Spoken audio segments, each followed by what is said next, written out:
So, you already know what terminal velocity is, but do heavier objects fall faster? Well, if you dropped a bowling ball and a tennis ball from the same height, you might expect the bowling ball to hit the ground first. And on Earth, that's probably what you'd experience. However, is that because the bowling ball is heavier? Well, gravity does pull both objects towards the Earth, and as the bowling ball has a greater mass, it will have a greater gravitational force. But there's a catch. The bowling ball has more mass to accelerate.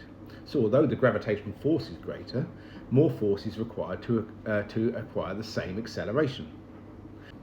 But these two effects cancel each other out. So if we could remove air resistance completely, the bowling ball and the tennis ball would both accelerate at exactly the same rate. But on Earth we do have air. So air resistance opposes the motion of the object falling, and the amount of air resistance depends on its size, the mass and the velocity of the object. So that is why a feather, for example, would fall much slower on Earth than a coin.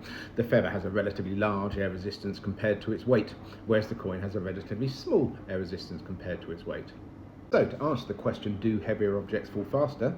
Well, without air resistance, all objects of different masses fall at exactly the same rate. However, what we experience on Earth is different to that due to the air resistance.